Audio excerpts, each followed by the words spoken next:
Hey, Shalom, Akim, Shalom. First thing and foremost, I want to give all praises and glory and honor that's due to Yahweh, Ba'ashim Yahweh Shai, Ba'ashim Kakwadash. I'd like to give double honors to the apostles and elders of Great Millstone that rule well. Blessings and salutations to the hopeful elect. News in this gospel broad, lifting up the standard of Yahweh, Ba'ashim Yahweh Shai, wherever it may be.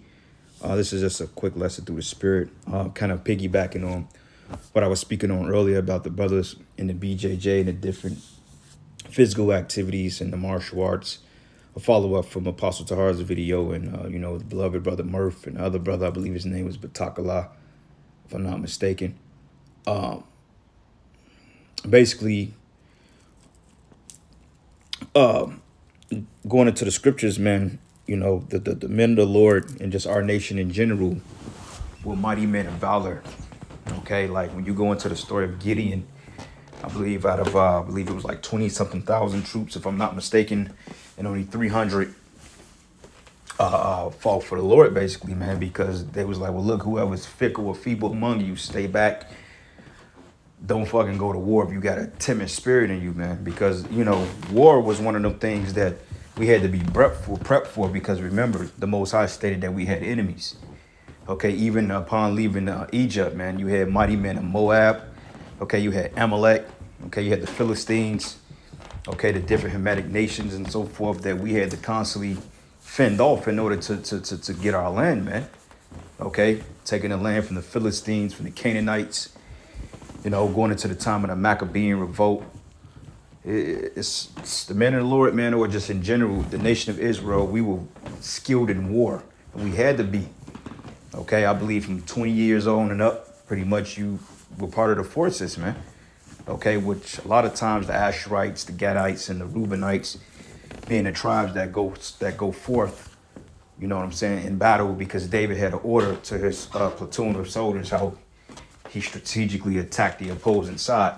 Okay, with Asher, Reuben, Gad being the warrior tribes. And if you look at the Native Americans today and the Seminole Indians, I mean, a lot of the war tactics that Esau used in the military, like CQC, close quarter combat, guerrilla warfare, that goes back into Gad, man. Okay, with the fatigues and camouflage. They learned that because during the time of the Gullah Wars, you had the indigenous tribes, you had Levi. Okay, you had Reuben and Levi, okay, were the Seminole Indians in the tribe of Levi, right along with Gad and Jake or Judah, that pretty much trained the militaries on how to use that tactic, man. And when they studied Gad and Reuben's tactics, they incorporated into their martial arts, man. CQC stands for close quarter combat. So even then, when going back into a historical account, when Saul pretty much was killed in battle, and what the Amalekite tell David, he needed a report of what happened, and then he told him, he said, well, look, Jonathan and Saul are among the dead also. And he basically said, well, look, Saul pretty much begged for me to kill him because he fell upon the sword, and there was no way he could continue in battle that way. So David lamented for Jonathan and Saul. Basically, he commanded all the sons of Judah to be trained up with the bow. Okay, so if you notice, like with our young sons or you brothers that got sons, man, that's into the martial arts, that's a natural thing for us, man, because by law and just by spirit, that's just what we are. That's why we make up the best warriors, man. Like a lot of the best martial artists are Jakes. Okay, like this guy Michael J. White. People can talk the shit they want to talk about, and this dude is 6'1", 6'2", 200 some plus pound, and man, he's fast for his size. I mean, he's a big nigga, but dude is swift. Okay, you got what's his other guy's name? You got what's my man John Jones. You know what I'm saying? Look him up. You got Anderson Silva, just of the other tribes and so forth. So you got mighty men of war of our nation. Like when you look at Bruce Lee was definitely a Jake. Donnie Yen, a Jake. Jackie Chan, Jake. Jet Li, a Jake. Okay, Wesley Snipes, man. Dude like a 7th degree black belt and some shit. Taekwondo, Shotokan karate, man. Muay Thai. And the list goes on. So, it's good for Jake to get into that type of physical activity, even if, that's not your thing whatsoever. Just like I said in the other videos, man, it's good for Jake to just have some type of physicality about themselves, man. Because being in this world, it weakens you. It discourages you because they try to boggle you down with all this fucking madness of this world. You know, go get a job, focus on your career. Like your fucking class today, you know what I'm saying? I half the time I'll just be in that bitch losing my mind because I'm like, why the fuck am I even here? Now the class is good. It's good information because it deals with, you know, community health, which everything is based around a community health spectrum. I mean, it really is when you think about the mental illnesses and the what do you call infectious diseases and so forth. That's all good and dandy, but it just the commitment they want you to make towards a fucking career. I feel like that takes away just our edge as men, man. Like when I'm in the classroom with a bunch of people that I don't even really vibe with for real, I'm thinking like, man, I could be on the mats grappling. I could be hitting the bag or some shit. I could be lifting weights. You know, I could be doing something productive, something that I actually get a feel for. Not this fucking, this fucking minuscule ass, bullshit ass fucking life, man. Cause this shit is madness, bro. Like, and then you find yourself getting depressed because it's just like, man, I can't, I don't want to live this fucking way, man. You know, you gotta live according to somebody else's standards. That ain't how we operate as a nation, man. You know? So I'm just like, man, I gotta get the fuck up out of this spot, man. But regardless of that, you know, Jake, it's always good to understand the history and to know that, hey, our men, going back into the Maccabean Wars, man, when Antiochus or the Greeks, when they pretty much forced the laws upon our nation, you had to have men that went above and beyond the call of duty to set the order straight, man. Because Jake, we were literally being trodden down by the Greeks at that time, and the Lord rose up the Maccabees. Okay, Matthias, Jonathan, you know, Simon. Okay, which Matthias, I believe he died, which was the father. But regardless of that, man, he had an order. He said, look, man, let Judas be the man of war. He's skilled. And then I believe the other brother, he basically said, well, he's a good man of counsel. So take ear into him. You know what I'm saying? Because in war, even in war, you got the medic, or you got the paramedics, or you got the medical unit, you got the sniper unit, you got the ground troops. You know what I'm saying? You got the airstrike, you got the tactical force. You know, you got different specialties within the military. So each and every brother or whatever platoon you're part of, it specializes in this. Like even in Esau's military, the Marines, the Marines, they gonna do the groundwork. Okay, they get greedy, man. Okay, if you were special forces in the Marines, you done seen some shit, man. But you got the Marines, and you got the Army, okay, then you got the National Guard, then you got the Navy, then you got the Air Force, man.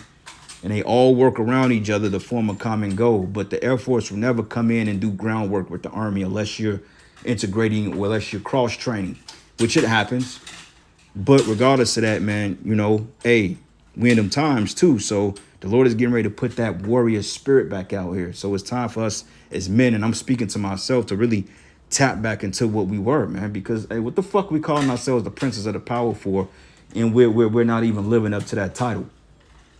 You know, yeah, brothers got health illnesses and infirmities in the body. And a lot of times that do stop you from doing what you can do fully potential.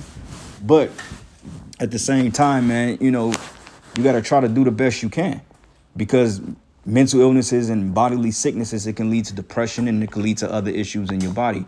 And ultimately, you know, having some type of regimen to overcome certain aspects of this trial, man, it's a good thing. All right, so this is the book of First Maccabees, and I'm gonna start at verses 30. It says, and when he saw that mighty army, he prayed and said, blessed art thou, O Savior of Israel, who didst quiet the violence or quell the violence of the mighty man by the hand of thy servant David. See, they said David was a mighty man.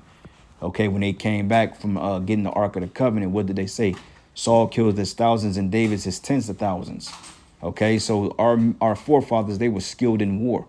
Okay, Jacob, what did he do? He wrestled the angel. Okay, the angel dislocated his hip, put his hip out of joint, and he said, I'm not letting you go until you bless me.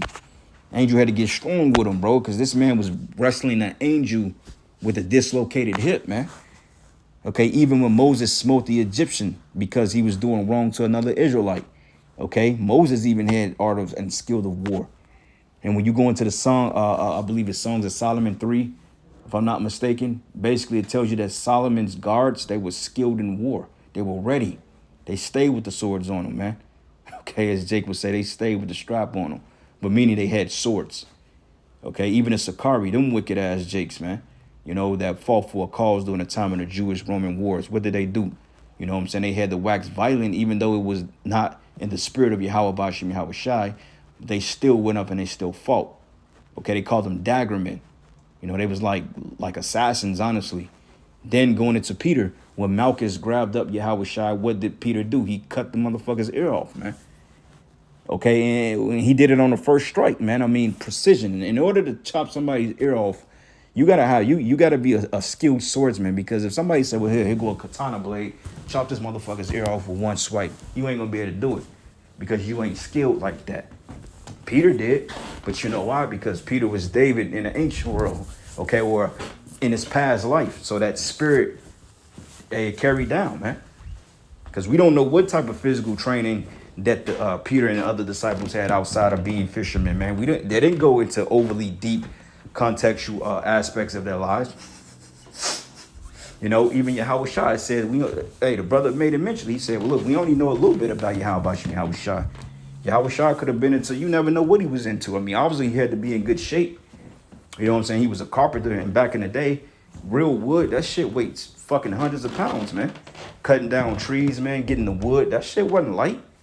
So you think Yahushua was just some braille fucking bony? Nah, Yahushua had to be nerfed, bro. He had to be. He was a warrior. You know, even when he come back, it says he wore about a path of paps with a golden girdle. A girdle is a war belt, okay, of solid gold. Because a lot of times, man, you don't want to get thrust through the abdomen in war. You have a girdle on so that can protect your abdomen area. You know what I'm saying? Because you don't want to lose your intestines on the battlefield. Okay, so yeah, our forefathers, they were mighty men of war. No coincidence that us as kids, we gravitate to all of them. The only thing I wanted to do when I was a kid was fight. Like, we used to literally go to the bathroom in elementary school just to fuck each other up, man. You know what I'm saying? There'd be like 6, 7 of us in there. We just be in that bitch scrapping, you know, just doing what we seen on TV. And then it came so natural to us to the point when you learn it, it's like, oh, I kind of understand it, you know? We be in the bathroom playing Power Rangers or some shit, or Street Fighter or some shit. We be in there actually doing the fucking crazy ass moves, man. You know, and it was this guy, this dude, I remember like yesterday, it was this guy named Tori. Tori was a black belt in he was a black belt. Jeet Kune Do don't deal with belts. Okay, but he was a black belt in Taekwondo. And Tori was probably like 13, 14. I was probably like 7 or 8 then. I used to train with him every single day. Like, he used to be out there kicking our ass, man. And we used to be out there going at it with him for hours, man. Just learning and perfecting our techniques. He was actually like my first Taekwondo instructor, man. Even though I've never officially taken a Taekwondo class, but I've actually sparred with a guy that knew Taekwondo. You know what I'm saying? But he was like my first teacher, man. And he used to be out there kicking our ass, but we learned from that. Showed us techniques and stuff like that, man. So, and we just carried it on. You know, so it's not uncommon, Jake.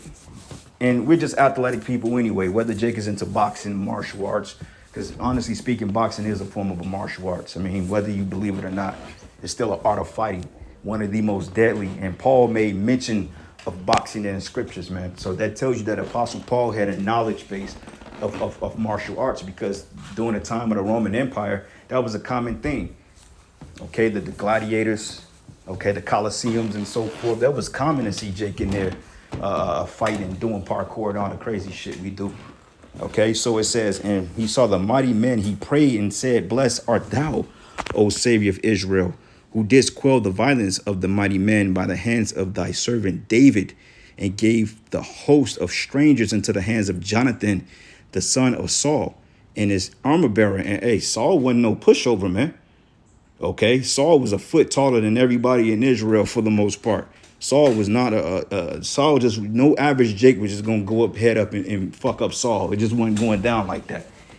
Okay, what's his name? Ario, if I'm not mistaken. It said that he was like as light-footed as a roe, as a deer. And everybody seeing how a deer, when they're afraid, or somebody deer is being chased by a lion, you see how quick and swift they are. It described this man, I believe when Joab was chasing him, it described him as being lighter than a fucking roe, than a deer. So that means he was like some ninja assassin type shit, you know? So yeah, man, the Israelites, we're a hell of a peculiar nation. And that's why the Lord said you're a peculiar nation and you're a special nation above all the people. Because yeah, you had mighty men in other cultures, shit. Even the mighty men, the mighty dukes of Edom, I mean, you had mighty men in other nations. The Lord created mighty men in all these nations, but Jake, man, we like the creme de la creme that Elder Yak says. But it says, the armor bearer, and shut up this army in the hand of thy people Israel, and let them be confounded in their power and horsemen. Make them to know courage, and cause the boldness of their strength to fall away, and let them quake at their destruction, and cast them down with the sword of them that love thee, and let those that know thy name praise thee with thanksgiving. So they join battle, because for one thing, before you do anything, you got to send it up in prayer. Okay, brothers want to get involved in something, hey, take it before council, give it up to the Lord, man. Because a lot of times we think about our own shit. We think too much of, it's, how can I say it? We're too much in our own head. We're too limited in our mind and our abilities to just allow Yahweh Shem Yahweh Shah to guide you in certain shit, because we too fucking conscious of what we can't do. And, that's a demon you got to really fight, because the brother said, he said, look, man, the Lord is with you, bro. It ain't nothing you can't do, honestly speaking. And when you have that type of confidence in the Holy Spirit, what's going to stop you but yourself? So from this point, I'm just like, yeah, you're absolutely right about that, man. But see, that's what this fucking world do. This world beats your confidence down, man. You get so depressed because things ain't going according to the way this society tells you it should go. Now you're looking at yourself like, damn, I'm not I can't be great. This ain't going good in my life. My health is failing. You know what I'm saying? I don't like my appearance. I'm behind on my bills. My car is breaking down. I ain't got no women. Just the typical dumb shit Jake fuck up in their minds, man. Because Jake, they're insecure in their mind, man. They don't have the confidence. They're mentally destroyed. Because they don't have any type of mentor. Like coming up, I've had different mentors and stuff like that, but nobody that was never really consistent for real. You know what I'm saying? Like meaning that nobody really taking an interest in shit that Jake really wanted to do for real. Everybody kind of overlooked it.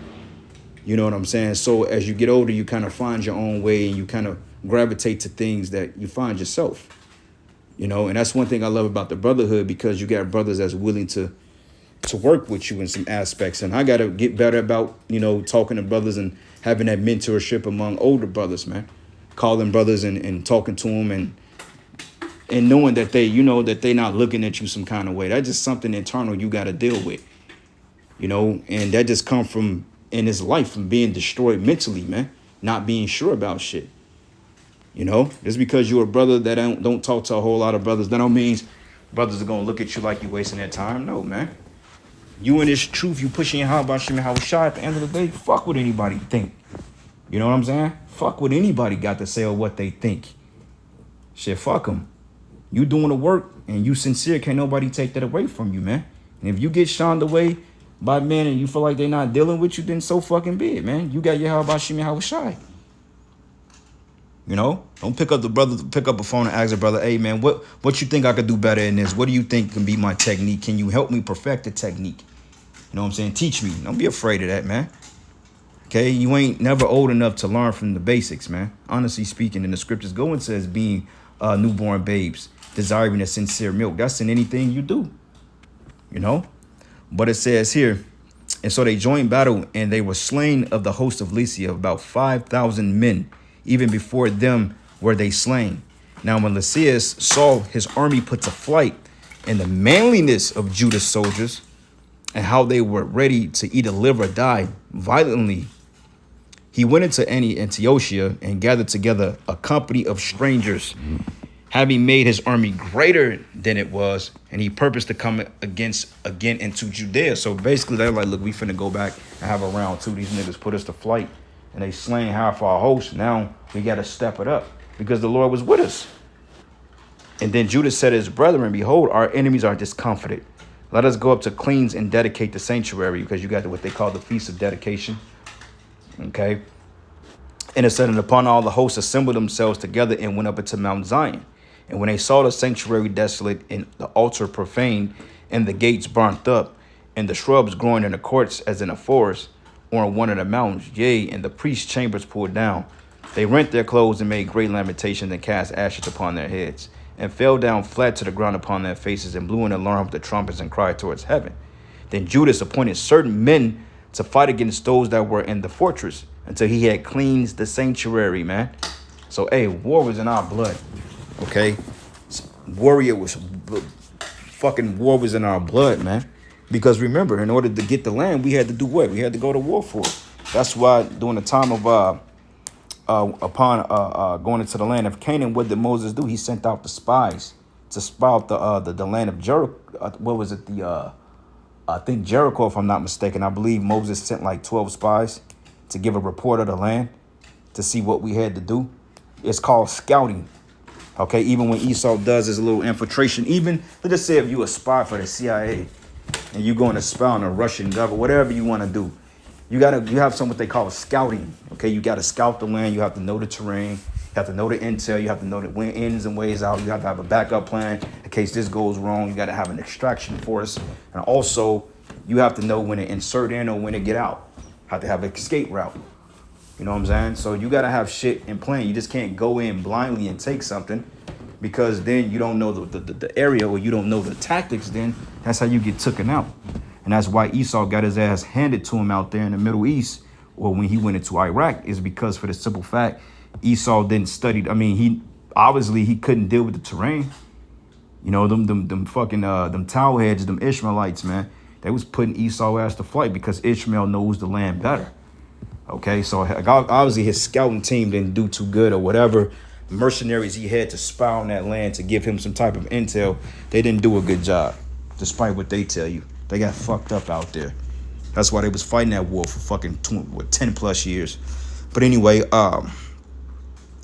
another precept here. This is the book of 2 Samuel 2, and I'm gonna start at verses. The point is really in I think like it's like in 15, 16. Yep, it's in 18, but this is some the point is in 18, but let's start here.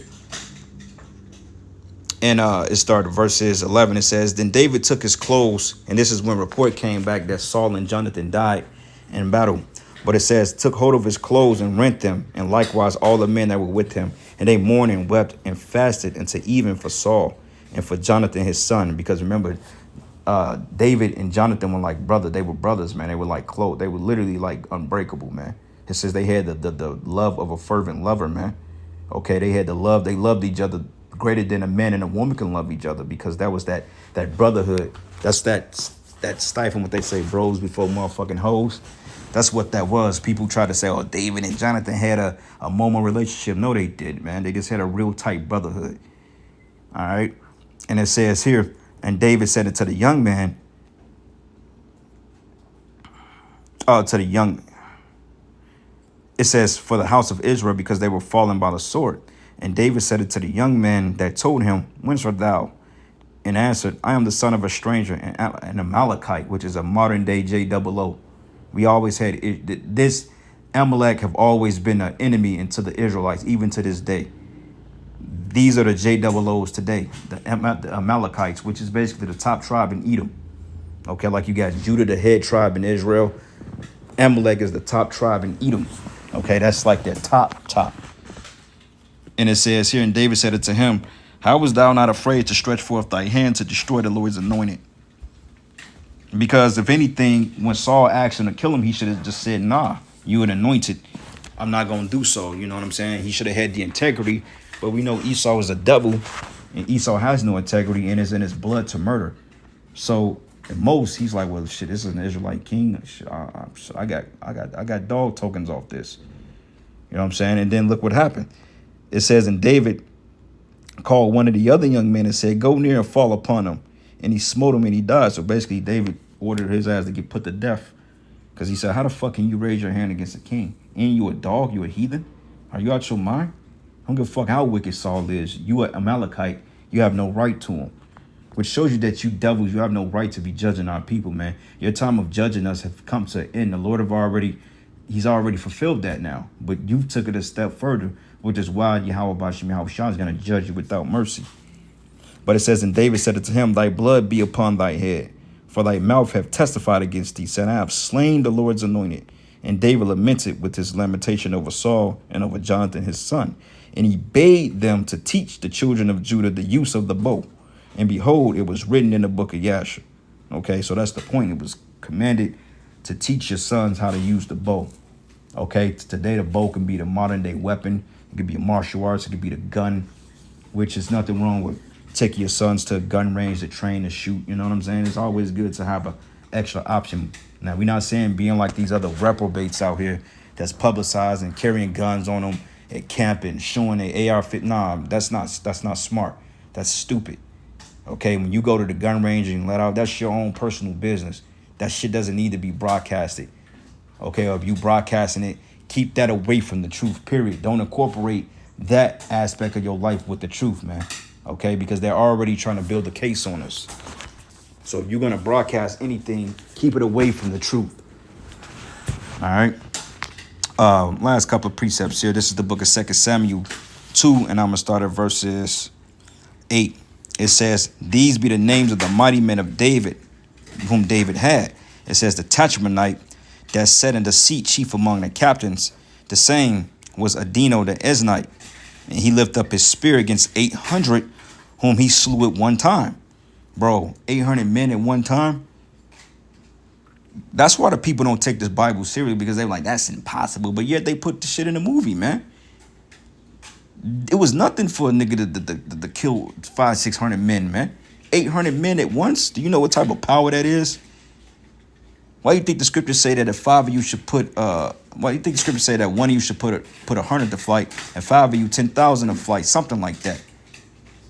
You know what I'm saying? 5, one put 100 to flight? Something like that. Come on, man. 5 brothers, bro. Just imagine what we could do with 5 brothers. It's 4 brothers in a camp. You know what I'm saying? And just imagine when the Lord anoints us with the spiritual power. Hey, one man could take this city, bro, if the Lord really put the spirit on him to do so. One man could take the entire half of this city, man. So that's nothing for Yahweh Shem Yahushua. Look at what Samson did. He slayed 1,000 men with the jawbone of an ass, man. And we going to be turned up more than that. Doesn't seem like it now because of the low state we in, but we going to get that power back and then some. And it says, and after him was Eleazar, the son of Dodo, it says the Ahoite, one of 3 mighty men with David, when they defied the Philistines that were together to the battle, and the men of Israel were going away. And he arose and smote the Philistines until his hand was weary, and his hand clave unto a sword. And the Lord brought a great victory that day, and the people returned after him only to spoil. Okay? So that's the point, man. Yahweh Shem Yahushai set up mighty men of valor. You know, because reading here, look at this. It says, and after him was Shammah, the son of Agid, a Harite. And the Philistines were gathered together into a troop, which is a company of soldiers. It says, and there was a piece of the ground of lentils, and the people fled from the Philistines. Hold up. And it says, and the people fled from the Philistines, but stood in the midst of the ground and defended it and slew the Philistines, and the Lord wrought a great victory. And 3 of the 30 chiefs went down and came to David in the harvest time unto the cave of Adullam, and the troop of the Philistines pitched in the valley of Rephaim. And David was in the hold, and the garrison of the Philistines was in Bethlehem. And David longed and said, oh, that one would give me a drink of water of the well of the Bethlehem, which is by the gate. And 3 mighty men brake through the host of the Philistines and drew water out of the well of Bethlehem that was by the gate, and took it and brought it to David. Nevertheless, he would not drink thereof, but poured it out unto the Lord, man. Okay, so that's the point. Yahweh Shem Yahushai, man. It's I can't even put a name on it, but hey, we gonna get the power back. It says, and Abishai, the brother of Joab, the son of Zuriah, was chief among 3, and he lifted up his spear against 300 and slew them, and had the name among the 3. And he was not most honorable of, it says, was he not the most honorable of 3? Therefore he was their captain, but howbeit attained not unto the first 3. And Benaniah, the son of Jehoiada, the son of the valiant man Kazabil or Kabzil Salakia, who had done many acts, he slew 2 lion-like men of Moab, man. So when you go into lion-like, that's primal right there. Okay, so these 2 lion-like men, that was going into their agilities, their abilities. Okay, like when you look at the different styles of Kung Fu, you know what I'm saying? You got the crane, you got tiger fist, and you got drunken boxing, and then you got the mantis style. These are different forms of martial arts that's incorporated out the animals, man. You know what I'm saying? And then it says 2 lion-like men of Moab. These men had to be on the level because it described their attributes, its characteristics as lions. And lions are fierce and they're brave and they're agile, man. And it says here, and slew a lion. It says, and the son of Benadiah, the son of Jehoiada, the son of Aviliad, man of Kabzeel, who have done many acts, he slew 2 lion-like men of Moab. He went down also and slew a lion in the midst of the pit in a time of snow. So come on, man. We wasn't ordinary men, bro. Okay? Wasn't ordinary men. And we coming back to that. Okay? Because lion goes into the Hebrew word Ariala, or Ariyah, which means lion.